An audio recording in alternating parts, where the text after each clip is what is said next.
Namaskar, everyone, and welcome to Sunday.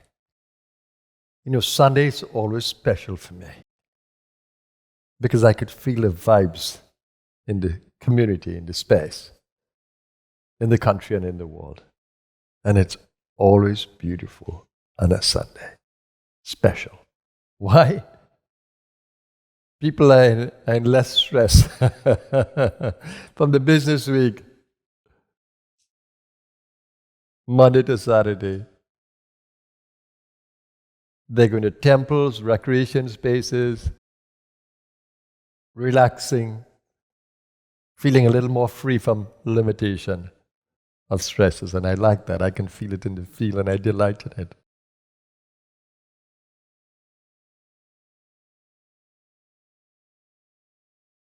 So we need to treasure Sunday.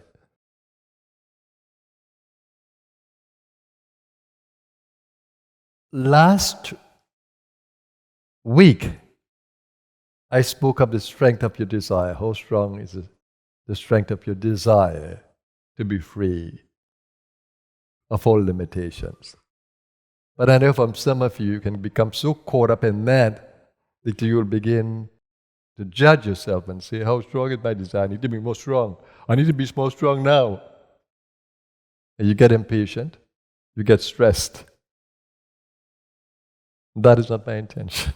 To get you stressed about having a strong desire. How do you deal with that? Because what that leads to is impatience, not contented, stressed out. And that goes against the purpose. So how do you deal with that? How can your desire be intense or strong and you are not carried away by that desire? There's a secret there.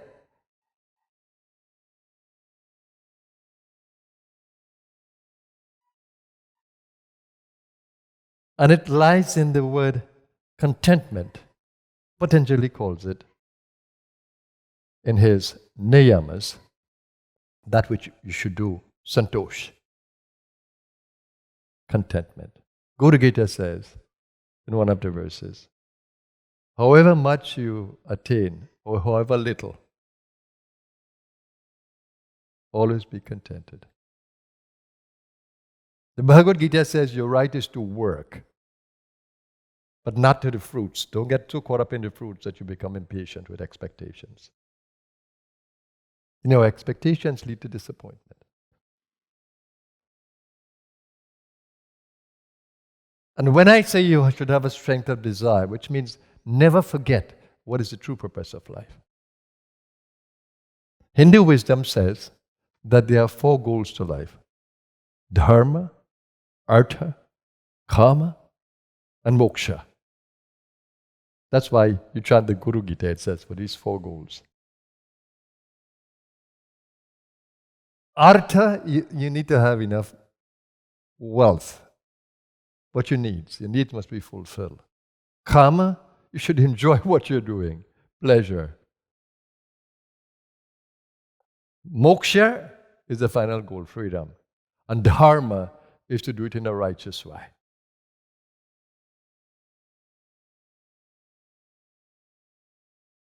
So all these 4 goals can go together.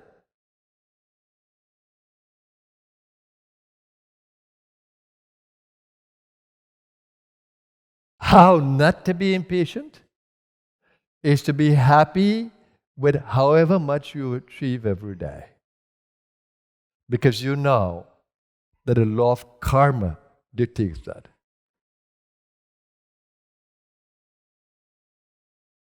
You may not know how much karmas or actions with consequences that you have in your memory bank. You may not know. All of the karmas we have, it's called sanchit karma. The ones that are in the field now, that are active in the field, they're called prarabdha karma. That's the one we are operating with. And if you meet your universe every day with the karmas that are before you, and if you righteously act with wisdom, with all the instructions you've been given by the Guru or the universe or your inner self, if you use that wisdom to act in the karmas before you, not thinking about way into the future, but stay with what is before you. And use your best wisdom there. Then you will learn to enjoy every step without stress of the future. The past is continuously coming up to you. Those are the parabdha karmas. The ones that are bearing fruit now, the one that has created your stage, the one that has determined which country you're born in, what position you have, what talents you have. Those are the prarabdha karmas. Those are the ones you need to be focused upon. And if you stay with what is before you, focus on what is before you, you will never be concerned about how long it will take to become enlightened. Because you are happy with just overcoming the things before you, uncovering the meaning of it, the purpose of it, and working with it. You know, there's the beautiful serenity prayer, which I absolutely love.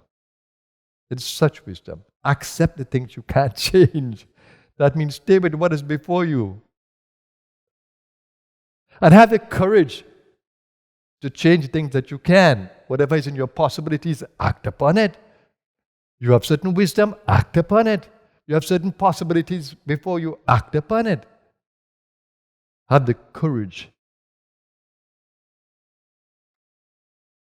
to change the things that you can.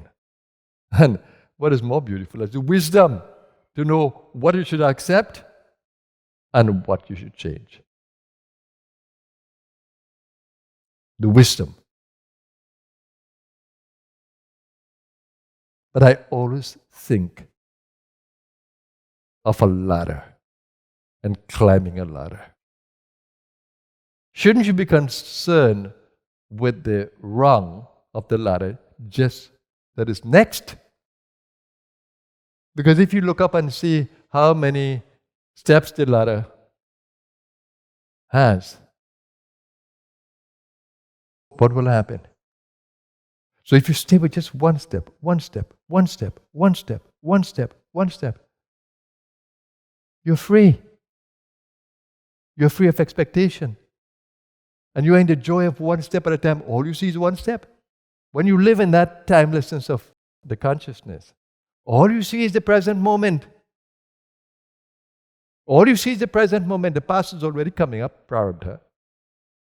The future is going to be determined by what you do now. So shouldn't you be in the now with this present moment and its possibilities, its opportunities? Shouldn't you be? Of course you can think about the future, but don't be carried away. Hold it only as a possibility that will be realized. But don't be carried away. Stay in the fullness of the moment. And don't be burdened by the past. I wonder how many karmas I have again. Oh my God, it must be so countless because I feel so burdened. No, don't get caught. Past is gone. Stay with the present, stay with the present, stay with the present and its possibilities. That's what I do every day. I'm not burdened by the past, I'm not burdened by the future. I stay in the joy of the present moment. I have this today and I'm staying with it. There'll always be a present moment in my life. No past, no future. Always a present moment with the universe. That is the consciousness of the enlightened. You may not be totally free, but you can act like the one who is totally free. That's how I felt. My spiritual awakening in India gave me that kind of boost. That I found Kundalini, I found a guide, I found an energy. She became the Guru for me. She became the God for me. She became everything to me. She filled my heart. So all I had to do was go to the heart, act with love, and then everything flowed. So I only had joy in sadhana. There might have been pain, but at the center of that was only joy. That reminds me of the storm, right? The hurricane. In the midst of the storm, there's the eye of the storm, completely at peace. No disturbance. But right around the eye is turbulence. You have that too. You have an eye of the storm. If you center in the eye of the storm, which sees only the present moment, you're totally free. Doesn't matter how many days you have in the lifespan, doesn't really matter. That you have this moment is what matters. And you should be fearless about leaving the body. That's the easiest thing. It's more difficult to come into the body and come into ignorance than to leave the body. Sometimes you see the body in a comatose condition, and we think the person is suffering. No! By no means are they suffering. They are blissfully in another space. And you're looking at the body and thinking, oh my God, this person is really suffering. No! If they're comatose, if they're sleeping, they're in another dimension. And that's my joy when I go and see them. Stay there, stay there, stay there. Don't come back in this body. Stay there, stay there. Leave. You want to come back in this burden? You want to come back in this when it's overburdened? And you hook up all kinds of instruments to it to want to keep it alive? No. Nature is saying, no, it's time to go. The universe is saying time to go, and yet you are trying to nourish this body and keep it alive, and it's painful to be in it. It's stressful to be in it. The worst. Now, we should abide by nature.